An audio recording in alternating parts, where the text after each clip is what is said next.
우리는 오늘부터 히브리서 강해를 시작합니다.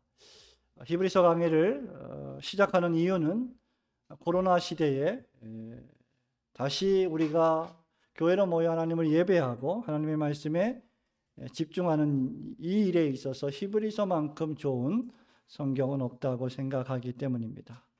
그래서 히브리서 강해를 시작하면서 저는 곧바로 히브리서 본문 1장 1절과 2절 말씀을 강해를 바로 하고 싶은 그런 유혹을 받곤 합니다.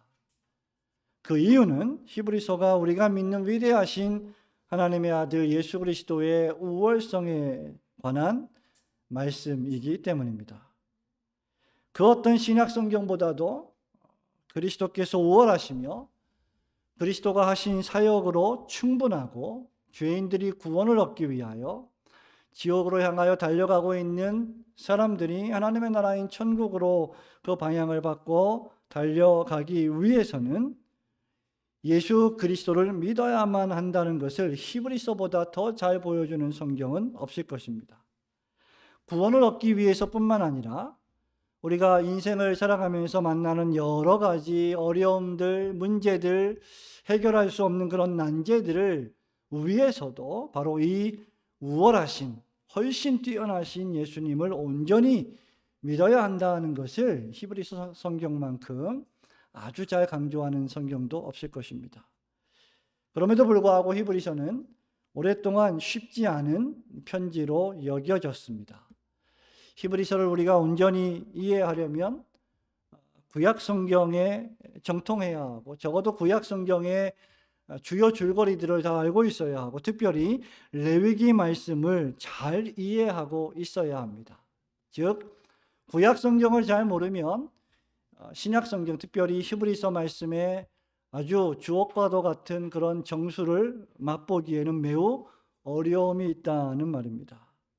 뿐만 아니라 여러분, 히브리서에 보면 이해하기 어려운 그런 난해 구절들이 나오는데 히브리서 6장 1절부터 8절 말씀이 대표적인 구절입니다. 과연 성도가 죄를 회개하고 예수님을 영접하고 구원을 받았는데 그 구원을 얻은 이후에도 그 받은 구원에서 탈락할 가능성이 있느냐는 논쟁을 불러일으키는 대표적인 난해 구절, 즉 해석하기 어려운 구절 가운데 하나가 바로 히브리서 6장이에요. 히브리서가 다가가기 어려운 부분은 이뿐만이 결코 아닙니다. 히브리서를 누가 기록했고 또 왜 기록했는지에 관해서도 의견이 분분합니다. 그렇기 때문에 우리 고려신학대학원의 신약학 교수이신 최승락 목사님은 히브리서를 가리켜서 참 수수께끼 같은 책이다라고 히브리서 산책이라고 하는 책에서 말한 바 있습니다.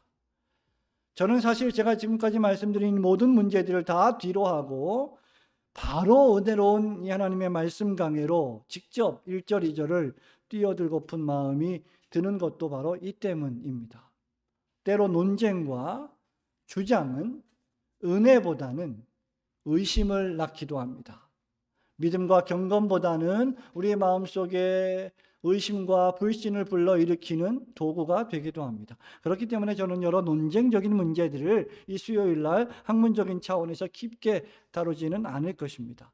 왜냐하면 저의 설교를 듣는 대상들이 성도들이요, 그 가운데는 어린 자녀들도 있기 때문입니다. 그럼에도 불구하고 히브리서 강해를 시작하면서 본문 강해에 앞서서 이 첫 시간에 히브리서 개관으로 두 가지를 살펴보는 것은 매우 유익하다고 생각이 됩니다. 첫 번째로 히브리서의 저자는 누구인가가 그것이고요. 두 번째로 히브리서는 무슨 목적으로 기록되었는가, 왜 기록되었는가가 바로 그것입니다. 첫 번째, 히브리서는 누가 기록했습니까? 라고 하는 질문입니다. 자, 1절과 2절 말씀 우리가 읽었는데 우리 한 번 더 읽어보겠습니다. 옛적에 성경 다 보시고요. 시작. 옛적의 선지자들을 통하여 여러 부분과 여러 모양으로 우리 조상들에게 말씀하신 하나님이 이 모든 날 마지막에는 아들을 통하여 우리에게 말씀하셨으니 이 아들을 만유의 상속자로 세우시고 또 그로 말미암아 모든 세계를 지으셨느니라. 아멘. 여러분은 오늘 저녁에 히브리서 1장 1절과 2절을 두 번이나 반복해서 읽었습니다. 이 1절, 2절을 읽은 느낌이 여러분 어떠십니까? 아무 느낌이 없으십니까? 오래간만에 또 우리가 말씀을 들으니까. 자, 히브리서가 신약 성경의 다른 편지들과는 사뭇 그 형식에 있어서 차이가 있습니다. 보통 서신서의 첫 두 구절, 세 구절 내지는 첫 단락은 그 서신서의 발신자와 수신자가 기록되어 있고 그 수신자를 향한 인사말이 기록되어 있는 것이 바로 헬라와 로마 시대의 편지의 전형적인 특징입니다. 예를 들면 로마서를 볼 때 로마서 1장 1절에 보면 예수 그리스도의 종 바울은 로마에 있는 성도들에게 편지한다. 이렇게 기록을 하고 있고 그렇게 시작합니다. 그죠? 고린도 전후서 어떻습니까? 갈라디아서 어떻습니까? 에베소서, 빌립보서 등등 바울이 쓴 거의 모든 편지, 13개의 신약 성경의 절반에 가까운 바울이 쓴 13개의 편지에서 거의 대부분 바울은 자신을 그 편지의 저자로 밝히고 있습니다. 그리스도 예수의 사도된 나 바울은 또는 그리스도 예수의 종된 나 바울은 누구누구에게 편지하노니 이렇게 쓰는 것이 일반적인 관례였죠. 자, 바울 서신이 아닌 공동 서신은 어떨까요? 히브리서 역시 공동 서신 가운데 이제 하나인데 야고보서를 보면 야고보서 1장 1절에 하나님과 주 예수 그리스도의 종 야고보는 흩어져 있는 12지파에게 문안하노라 라고 쓰고 있습니다. 베드로 전후서는 어떻습니까? 베드로 전서 베드로후서 1장 1절 보면 예수 그리스도의 사도 베드로는 이라고 시작을 하고 있습니다. 자, 사도 요한은 요한 1서를 빼놓고 요한 2서와 요한 3서에서 장로인 나는 사랑하는 가이오에게 편지한다. 이렇게 발신자와 수신자를 잘 밝히고 있습니다. 거의 대부분의 편지에 보면 발신자, 즉 저자를 기록하고 있습니다. 그런데 여러분 히브리서 1장 1절, 2절을 우리가 읽었습니다. 여기에 저자가 나옵니까? 발신자가 나옵니까? 안 나와요. 심지어 수신자도 나오지 않고 있습니다. 오히려 히브리서는 저자가 나오지 않고 곧바로 아들을 통하여 말씀하시는 하나님을 우리에게 소개하고 있습니다. 이게 이제 히브리서의 가장 큰 특징이죠. 그렇게 많은 학자들과 주석가들은 이 히브리서의 저자에 관해 의견이 분분했습니다. 가장 설득력 있는 주장은 이 편지가 다른 13개의 바울 서신과 동일한 바울의 저작이다라고 하는 주장입니다. 또 다른 하나는 현대의 주석가들이나 또 다른 이들은 바울이 아니다. 이 편지의 저자는 아볼로 또는 누가가 히브리서의 저자다. 이렇게 주장하고 있습니다. 바울 저작을 주장하는 이들은 히브리서의 문체가 상당 부분 바울의 다른 편지와 매우 유사하다는 점을 가장 큰 이유로 듭니다. 그러나 또 다른 사람들은 그와는 정반대로 히브리서의 문체가 바울 서신의 거침없는 문체와는 좀 다르다는 똑같은 그러나 좀 다른 이유 때문에 바울 저작서를 부인하고 있습니다. 우선 그래서 첫째로 바울이 저자가 아니라는 이유를 좀 생각해 보겠습니다. 바울이 저자가 아니라고 주장하는 사람들은 바울이 유독 히브리서에서만큼은 자신의 사도권을 주장하지 않았고 자신의 이름도 밝히지 않았다는 것을 가장 큰 이유로 두고 있습니다. 확실히 보십시오, 여러분. 사도 바울이 쓴 다른 13개의 편지에서 바울은 그 모든 편지에서 자신의 이름을 밝혔습니다. 그런데 히브리서에만큼은 밝히지 않고 있습니다. 그렇다면 이것은 히브리서의 저작이 아닐 가능성이 높다는 것입니다.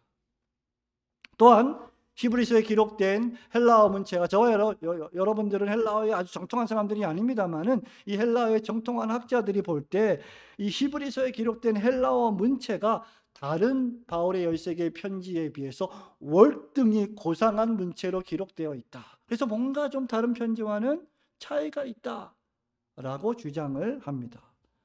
결정적으로 히브리서 2장 3절에 따르면 히브리서의 저자는 예수님으로부터 직접 들은 메시지가 아닌 제3자로부터 전해 들은 것으로 보아서 사도 바울이 다른 편지에서는 내가 직접 예수 그리스도로부터 사도로 부르심을 받았다, 내가 전해 들은 말씀을 너희에게 전한다 라고 주장한 것과 부합하지 않기 때문에 히브리서는 바울이 쓴 것이 아니다 라고 주장을 합니다. 루터와 칼빈, 유명한 종교개혁자들 역시 2장 3절을 근거로 바울의 저작을 인정하지 않습니다. 이들은 바울이 아니라면 누구일까 과연? 히브리서에 뭐가 많이 나와요? 레위기에 관계된 언급들이 많이 나옵니다. 제사 제도가 유독 많이 나옵니다. 그렇기 때문에 레위인이었던 사도행전 4장 36절에 보면 바나바, 바울과 바나바라고 할 때 바나바, 레위인이었던 바나바를 이 히브리서의 저자로 보기도 합니다. 또한 유창한 웅변수를 자랑했던 아볼로가 이 히브리서 문체의 저자다라고 주장하기도 하고, 또 어떤 사람은 누가를 히브리서의 저자로 주장합니다. 하지만 이들의 가장 큰 문제는 뭘까라고 할 때, 일단 가장 유력한 히브리서의 저자인 바울 자신이 아니라는 데는 동의하지만, 그렇다면 과연 누가 히브리서의 저자인지에 대해서는 전혀 아무도 일치하지 않고 있다는 데 있습니다. 자, 그러면 이제 히브리서가 바울의 저작이라는 주장을 잠시 좀 살펴보려고 합니다. 우선 초대교회 교부들이 대부분 바울 저작을 주장했습니다. 3세기, 4세기 이후에 고대 동방교회, 서방교회 역시 이런 주장을 받아들였습니다. 나아가 예수님 오시고 난 다음에 419년에 열렸던 제6차 카르타고 종교회의에서 히브리서를 바울 서신에 포함시켰고, 그 이후로 지금까지 일반적으로 바울의 14개의 서신 또는 14개의 바울 서신이라는 표현이 자리하고 있습니다.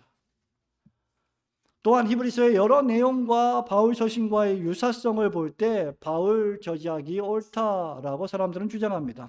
로마서 8장 35절부터 39절에는 구원의 확실성에 대해서 나옵니다. 갈라디아서 5장 19절부터 21절, 히브리서 12장 18절부터 24절이 로마서 8장과 매우 유사하다라고 주장합니다.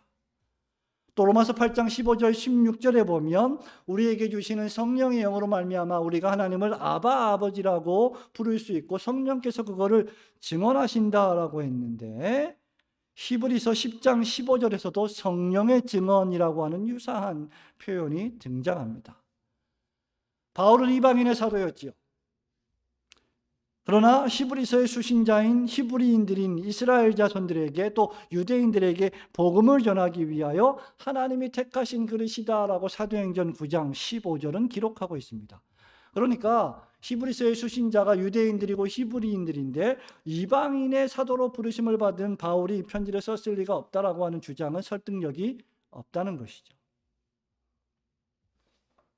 또한 히브리서 기록자는 13장 22절에 보면 편지를 마칠 때 이렇게 얘기합니다. 우리 형제 디모데가 놓인 것을 너희가 알라.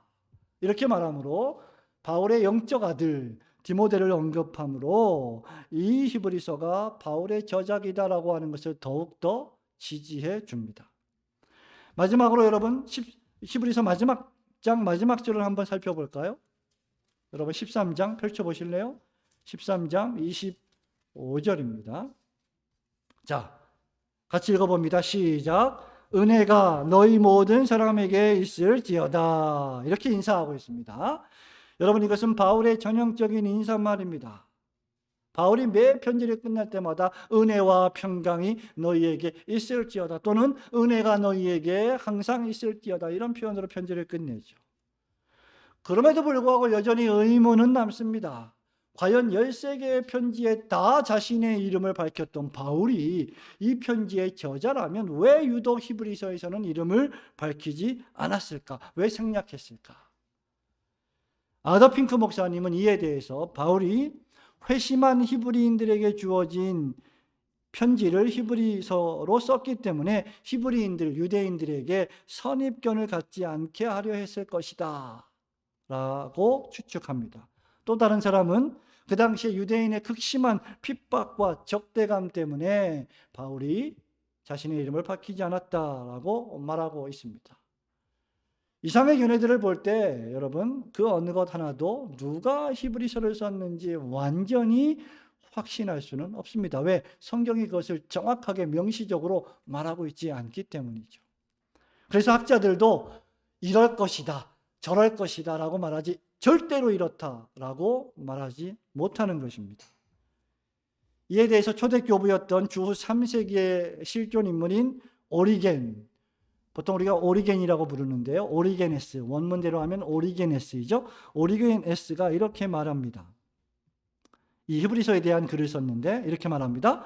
나 개인의 의견을 묻는다면 나는 이 서신의 내용이 바울 사도의 것이지만 그 문체나 구성은 사도의 가르침을 기억하는 누군가의 것이며 사도가 말한 것에 대한 자신의 해석을 기록한 것이 아닌가 하고 답하고 싶다. 이 서신을 누가 썼는지는 오직 하나님만 아신다. 이런 이유 때문에 우리는 히브리서를 설교 시간에 인용하거나 또는 글에서 인용할 때 히브리서의 저자 바울은 또는 히브리서의 저자 아볼로는 이렇게 말하지 않는 거예요. 히브리서 기자는, 히브리서 기록자는 또는 히브리서 저자는, 이런 표현을 줄곧 쓰는 것입니다. 왜? 완전히 확신할 수 없기 때문이죠.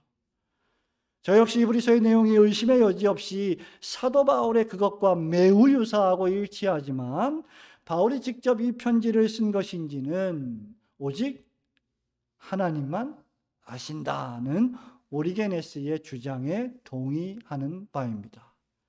하지만 히브리서가 바울의 것이든 바울로부터 배웠던 바울의 제자가 쓴 것이든 바울의 동역자가 쓴 것이든 누가가 쓴 것이든 간에 의심의 여지 없이 히브리서가 하나님의 말씀임에는 틀림이 없습니다. 도리어 우리는 이러한 히브리서의 저작 문제를 다루면서 이 히브리서를 조금 더 풍성하게 이해할 수 있게 될 것입니다. 이제 큰 두 번째로 넘어가 보겠습니다. 자, 두 번째는 뭐라 그랬죠? 그렇다면 히브리서는 왜 기록되었을까? 무슨 목적으로 히브리서가 기록되었을까? 자, 항상 모든 편지 또 모든 성경의 중심 목적은 인사말과 끝인사말에 주로 나옵니다. 자, 다시 한번 우리 1절, 2절을 읽었지만 한 번 더 천천히 읽어보겠습니다. 시작. 옛적의 선지자들을 통하여 여러 부분과 여러 모양으로 우리 조상들에게 말씀하신 하나님이 이 모든 날 마지막에는 아들을 통하여 우리에게 말씀하셨으니 이 아들을 만유의 상속자로 세우시고 또 그로 말미암아 모든 세계를 지으셨느니라. 아멘. 1장 1절과 2절에서 강조되는 것은 아들이신 예수 그리스도를 통하여 이 모든 날 마지막 이 말세에 우리에게 여전히 입을 열어서 말씀하고 계시는 하나님을 우리에게 소개하고 있습니다. 그리고 그 이하 모든 히브리서의 말씀들은 바로 이 하나님이 말씀, 입을 열어 말씀하시는 하나님에 관해서 기록된 말씀입니다. 그리고 이 말씀을 히브리서 13장 22절은 뭐라고 부르느냐 펼쳐볼까요?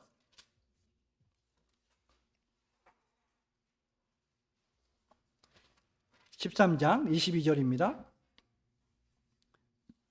자, 22절 읽습니다. 시작. 형제들아, 내가 너희를 권하노니 권면의 말씀을 용납하라. 내가 간단히 너희에게 썼느니라. 아멘. 바로 히브리서의 기록 목적은 뭐에 있다? 권면에 있다는 것입니다.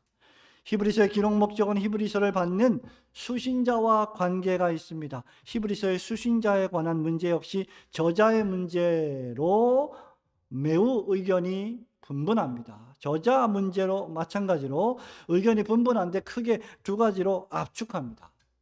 학자들이 아주 복잡하게, 아주 장황하게, 아주 어려운 말들로 이 히브리서의 수신자가 누군지를 설명을 했습니다. 그거를 이제 쉽게, 아주 간단하게 제가 여러분들에게 말씀을 드리는 겁니다. 크게 하나는 팔레스타인의 예루살렘이 수신지이며 다른 하나는 이탈리아 로마가 수신지이다, 수신자들이다, 이렇게 말하는 것이죠. 자, 예루살렘을 주장하는 이유는 당시 저자와 수신자들이 모두가 다 유대인들에게 고난과 핍박을 당하고 있었고, 히브리서에 보면 여전히 성전 제사와 같은 표현들이 많이 나오고 있기 때문에 이 편지는 예루살렘 성전을 중심하고 제사를 올려드렸던 유대인들을 위해 쓴 편지다라는 것입니다. 반면에 로마를 주장하는 이유는 새로운 박해의 상황에 직면했다. 그것은 AD 49년에 로마 황제인 클라디우스 황제가 박해를 시작합니다. 큰 박해가 있었습니다. 약 2차례의 엄청난 박해가 있었는데 그 첫 번째 대박해가 클라우디우스 황제 박해예요. 이때 많은 사람들이 축출당합니다. 예루살렘에서 피난을 해야 됐습니다. 많은 사람들이 전 세계로 흩어져야만 했습니다. 또 하나, 로마의 방화, 로마 대화재 사건 기억하시죠, 여러분? 제가 설교 시간에 몇 번 인용을 했던 기억이 있는데, 이 로마에 불을 지른 사람들은 다름 아닌 하나님을 믿는 그리스도인들이다. 그래서 그 이유를 빌미 삼아서 네로 황제가 유대인들을 극심하게 핍박했습니다. 그때가 바로 AD 60년입니다. 바로 그 새로운 박해의 환경, 로마 황제의 박해로 말미암아 고통을 당했던 유대인들을 격려하고 권면하기 위해서 이 편지를 썼다라는 주장입니다. 여러분, 이것은 13장 24절에 이탈리아에서 온 자들도 너희에게 모난한다는 말씀과 10장 32절의 말씀처럼 전날에 큰 싸움을 견디어냈다는 말씀, 즉 이것은 학자들이 AD 49년에 클라우디우스 황제 때 유대인 축출 사건을 전날에 큰 싸움, 큰 고통을 너희들이 견디어냈다는 것을 지칭하는 것으로 보는 것입니다. 여러분, 이것을 모두 종합해 보면 어쨌든 히브리서의 독자들은 예루살렘을 중심으로 했던 유대인들인지 이탈리아 로마를 중심하고 있던 유대인들이었든지 관계없이 큰 신앙의 위험과 박해에 직면해 있었습니다. 성전을 떠나고 하나님의 말씀을 떠나게 될지도 모르는, 예수님을 부인하고 진리의 말씀으로부터 이탈하게 될지도 모르는 어려운 상황에 직면해 있었기 때문에 이들을 하나님의 말씀으로 권면할 필요가 있었던 것이죠. 그렇게 이 편지의 최고 목적은 어디에 있느냐? 권면에 있습니다. 자, 그러면 권면이 뭘까? 아까 우리가 읽었죠. 13장 22절에 형제들아 내가 너희를 권하노니 권면의 말을 용납하라. 내가 간단히 너희에게 썼느니라고 했는데, 히브리서 기록자는 왜 권면의 말을 해야 했습니까? 유대인 신자들이 임박한 박해로 말미암아 하나님을 섬기는 신앙에 심각한 위협을 받고 있었기 때문입니다. 그것은 10장 32절 말씀처럼 직접적인 고난의 큰 싸움을 견디어야 했던 직접적인 박해로 발생했습니다. 예루살렘을 떠나라, 성전을 떠나라, 더 이상 제사를 드릴 수 없다, 더 이상 하나님을 섬길 수 없다라는 황제의 칙령 때문에 발생했습니다. 그 결과 어떤 일이 벌어졌을까? 히브리서를 1, 2, 3, 4, 5, 6, 7, 8장을 쭉 읽어나가다 보면 그 결과 유대인들은 2장 3절에 자신들이 받은 큰 구원을 등한히 여기기 시작했습니다. 핍박 때문에, 박해 때문에, 어려움 때문에. 그리고 진리의 말씀을 듣고 읽고 실천하는 일에 게으르고 둔감해지기 시작했습니다. 5장 11절, 6장 12절이 그 대표적인 말씀입니다.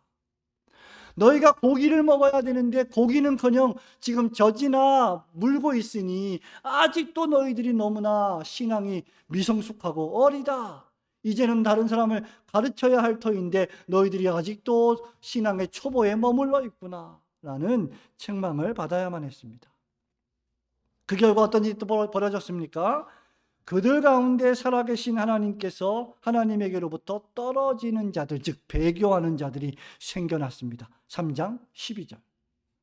또 10장 25절 말씀처럼, 유명한 말씀처럼 모이기를 패하는 어떤 사람들의 습관을 쫓아서 더 이상 성전에 모이지 않고, 더 이상 회당에 모이지 않고 말씀을 들으러 오지 않았습니다.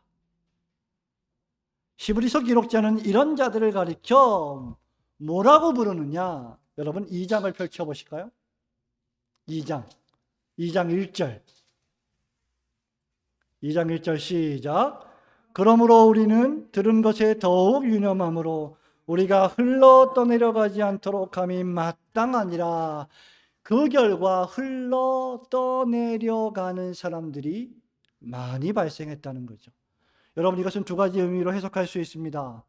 하나님의 말씀을 들었는데 들어놓고 그 말씀을 흘러 떠내려 보내는 사람들이라는 해석도 가능하고, 말씀을 들었음에도 불구하고 자기 자신들이 그 말씀으로부터 이탈하여 세속의 조류에 빠져 자신들이 흘러 떠내려가는 일들을 허용한 것들도 역시 동일하게 해석이 가능한 말씀입니다.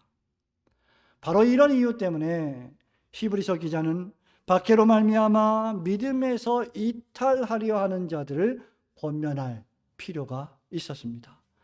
그리고 그 중심 내용은 우리가 방금 읽은 2장 1절 말씀처럼 삼가 들은 말씀, 즉 바울이 지금 히브리서 기록자가 1장 1절부터 마지막 절까지 말하고 있는 예수 그리스도를 통하여 하나님께서 이 모든 날 마지막에 우리에게 하시는 그 말씀, 천사보다 우월하신 그리스도, 선지자보다 우월하신 그리스도, 제사장보다 우월하신 그리스도에 관한 그 말씀, 그 들은 말씀에 더욱 유념해야 한다고 권면하는 것입니다. 그러기에 여러분, 이 권면은요 그냥 조언이 아닙니다. 목사님, 제가 회사에서 이런 일이 있는데 어떻게 해야 될까요? 이렇게 하세요. 그 조언이죠. 그 정도의 조언이 아니라는 거예요. 여러분, 이것은 어떤 사실에 대한 정보 제공도 아닙니다. 여기에 권면이라고 하는 것은 그저 도움을 주는 조언 그 이상입니다. 이것은 하나님의 말씀입니다. 하나님의 말씀에 대한 선포입니다. 그 말씀에 대한 설교를 가리킵니다. 하나님의 말씀 설교는 성도가 은혜 받는 가장 강력한 은혜의 방편입니다. 여러분, 지난 코로나 2년을 통과해 오면서 우리에게 발생한 가장 큰 변화가 무엇일까요? 예배를 자주 드리지 못했다는 것이죠. 하나님의 말씀의 설교를 자주 듣지 못했다는 것이죠. 모임이 폐하여졌다는 것입니다. 그래서 다시 모이기 시작했음에도 불구하고 여전히 모이려고 하는 사람들보다 안 모이려고 하는 사람들도 많이 발생하고 있다는 것이죠. 그렇기에 히브리서 1장은 아들을 통하여 우리에게 말씀하시는 하나님의 말씀으로 시작하는 것입니다. 하나님의 말씀 설교는 우리가 삼가 유념하여 들어야 될 하나님의 말씀은 우리가 세속에 흘러 떠내려가지 않고 집중해서 말씀에 집중해서 그 말씀을 듣고 읽어야 할 이 하나님의 말씀은 우리의 우울한 인생을 조금 즐겁게 해주는 조언이 아닙니다. 그저 사람들의 감정을 고양시켜주고 기분 좋게 만들어주는 것이 아닙니다. 기분은 즐겁고 좋으면서 정작 큰 구원을 등한히 여기고 이 세상 풍조에 우리가 흘러 떠내려 간다면 이것이야말로 히브리서 기자가 가장 우려하는 일입니다. 그렇기에 하나님의 자녀들은 더욱 삼가 들은 말씀에 유념해야 합니다. 그렇게 하나님의 자녀들은 더욱 말씀하시는 하나님의 입술에 주목해야 하고 그 입술을 통해 나오는 말씀을 귀담아 들을 줄 알아야 합니다. 하지만 여러분 보십시오. 정작 세상 사람들은 정확히 이와 정반대로 행하고 있습니다. 세상 사람들을 보십시오. 세상 모든 일에는 큰 관심이 있습니다. 엄청난 에너지를 쏟습니다. 돈을 버는 일이라고 하면 물불을 가리지 않습니다. 그러나 더욱 정작 중요한 그들의 영원한 운명에 관해서는 조금의 관심도 없습니다. 70이요, 강건하면 80이요, 90, 100세를 사는 이 짧은 인생, 그렇게 오래 사는 것 같지만 언젠가는 죽어버리고 마는 이 짧은 인생에 그렇게 목숨을 걸면서 영혼의 영원한 운명에 관해서는 아무런 관심도 없는 사람들입니다. 여러분, 그리스도인들 어떠합니까? 마찬가지입니다. 세상 정치에 지극히 관심이 많고 많은 말을 하면서도 정작 그리스도 복음의 말씀에는 큰 관심이 없는 사람들, 말씀 듣기를 힘들어하는 사람들, 예배 참석하는 것을 지겨워하는 사람들. 여러분, 우리는 AI 시대를 살고 있습니다. 4차 산업혁명 시대를 살고 있습니다. 미래 세대에 대해 토론합니다. 그런 문제들을 붙잡고 씨름하기는 매우 좋아하면서 예수 그리스도의 복음에 대해 말하면 그런 말은 별로 듣기를 싫어합니다. 여러분, 히브리서 기록자는 정치, 경제 문제, 사회 문제, 이 세상의 문화 문제를 무시하거나 외면하지 않았습니다. 하지만 정작 더욱 크고 중요한 것은 바로 인간의 구원 문제이다. 인간의 영원한 운명에 관한 것이다 라고 지금 히브리서 기록자는 말하고 있는 것입니다. 그 인간의 구원 문제는 주 예수 그리스도의 복음으로만 얻을 수 있는 하나님의 선물이다, 하나님의 은혜이다 라고 말하는 것입니다. 그래서 1장을 천사들보다 우월하신 예수 그리스도로 말씀하시는 하나님으로 시작하는 것입니다. 그리고 성경은 이 예수 그리스도만이 우리를 죄와 죽음과 저주와 진노와 심판의 불행과 우울에서 구원하실 수 있는 유일한 메시아이심을 선포하고 있습니다. 이것이 성경이 말하는 복된 소식, 즉 복음입니다. 그것이 바로 타락한 죄인, 소망이 없는 절망의 인류, 죄와 악과 죽음에 휩싸인 인간이 바라고 소망해야 할 유일한 권면입니다. 그리고 이것이야말로 우리가 우리의 가족들, 우리의 친척들, 우리의 친구들에게 해줄 수 있는 가장 최고의 권면이자 위로의 말씀이 되는 것입니다. 우리들은 덧없이 사라질 헛되고 헛된 사소한 행복을 버리고 영원한 참된 행복을 바라고 추구해야 합니다. 그것은 오직 주 예수 그리스도께서만 주실 수 있는 행복입니다. 성도 여러분, 우리가 죄에서 놓이고 죽음에서 해방되는, 그 죽음이라고 하는 공포에서 해방되는 유일한 행복, 바로 예수 그리스도 그분이십니다.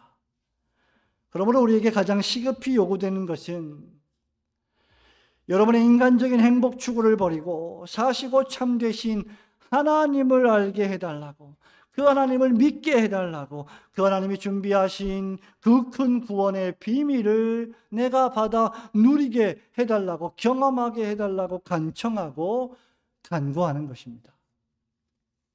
그것은 이미 예수를 믿는 신자들에게도 동일하게 요구되는 권면입니다. 살아계신 하나님을 믿는다 하면서도 하나님의 권면의 말씀이 아니라 세상의 조언과 유혹, 세상의 자랑에 휩싸여 살아간다면 그는 여전히 흘러 떠내려가는 연약한 신자가 될 것입니다. 그러나 우리가 하나님을 참되게 믿고 하나님이 준비하신 메시아 예수 그리스도를 참되게 믿고 영접한다면 이 세상의 모든 문제들을 하나님 앞에 가져와 그분께 맡기고 참되게 안식할 수 있을 것입니다. 왜냐하면 우리 예수님께서 수고하고 무거운 짐을 다 내게로 맡기라, 내가 너희를 쉬게 하리라고 약속하셨기 때문입니다. 우리 주님은 그럴 능력이 있으십니다. 그리스도 예수 안에 있는 신자들은 예수의 영을 통하여 그 능력을 이미 경험하고 있습니다. 적어도 수요 예배에 나오는 성도들은 그 능력을 경험하고 있는 신자들이라고 저는 믿습니다. 이 권면의 말씀을 듣는 자는 살아날 것이고 그와 그 집은 구원을 얻을 것입니다.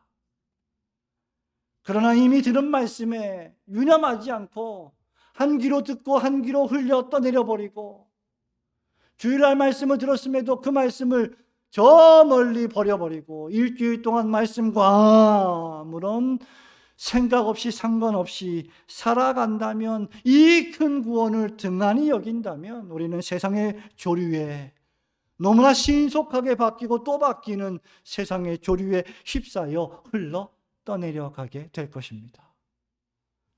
사랑하는 우리 올고등교회 성도 여러분, 말씀을 맺습니다. 우리는 이 히브리서가 다만 2000년 전에 또는 2000몇백 년 전에 1000몇백 년 전에 박해에 직면했던 예루살렘이나 로마의 유대인들만을 위한 편지가 아닌 것을 잘 알고 있습니다.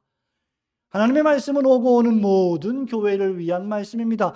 지구상에 존재하는 모든 그리스도인들을 위한 편지라는 사실을 우리는 기억해야만 합니다. 오늘날 우리에게는 초대교회처럼 물리적 핍박뿐만 아니라 심리적인 핍박과 세속적 유혹의 거대한 파도가 밀려오고 있습니다. 자칫 잠깐만 우리가 한눈을 팔면 나도 모르게 인터넷 알고리즘에 의해서 5분만 보려고 했던 스마트폰을 1시간, 2시간, 3시간씩 계속 보는 세상의 조류에 휩싸여 흘러 떠내려가게 됩니다. 우리에게는 심리적 핍박, 세속적 유혹, 거대한 파도 같이 우리를 덮치고 있습니다.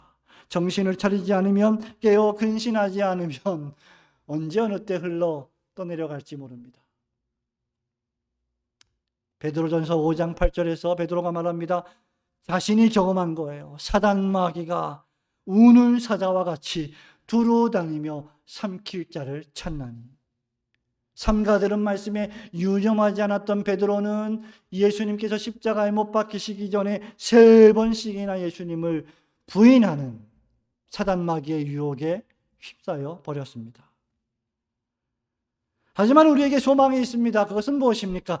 우리가 읽은 1장 1절과 2절의 말씀처럼 말씀하시는 하나님이 계시다는 사실입니다. 히브리서를 펼치자마자 우리는 인간이 마주할 수 있는 가장 크고 심오하고 위대한 진술을 접합니다. 그것은 바로 하나님께서 말씀하신다는 사실입니다. 우리의 아버지가, 우리의 어머니가 우리의 자녀들에게 앉아봐라, 내가 지금 말하겠다, 말하는 것처럼, 권면하는 것처럼, 뭔가 훈계하는 것처럼 우리 하나님께서 다 앉아봐라, 내가 너희들에게 지금 말을 하겠다, 입을 열어 하나님이 말씀하시는 권면의 하나님이시라는 위대한 사실입니다.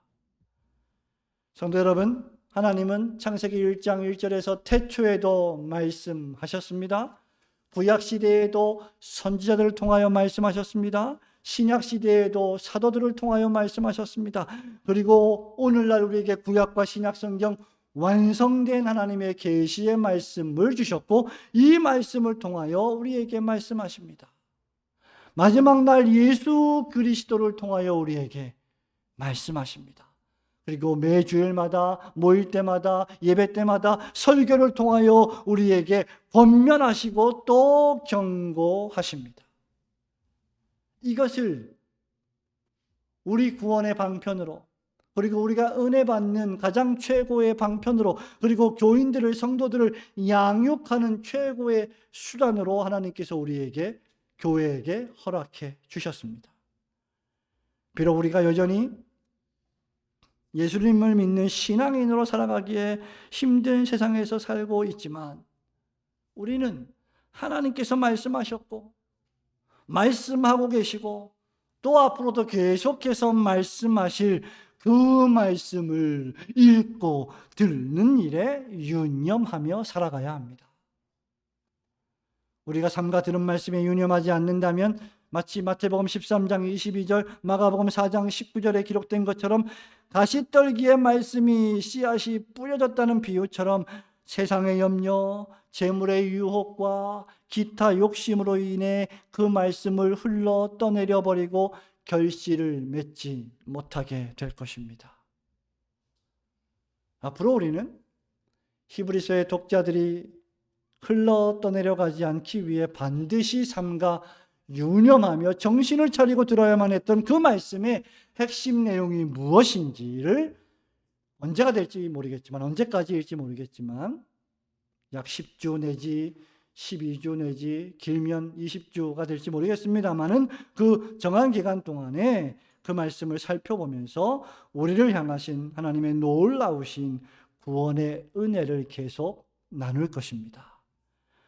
하나님께서 우리의 말씀 나눔에 크신 은혜를 베풀어 주시기를 기도하면서 히브리서 강의 그 첫 시간, 히브리서 개관의 시간을 마치고자 합니다.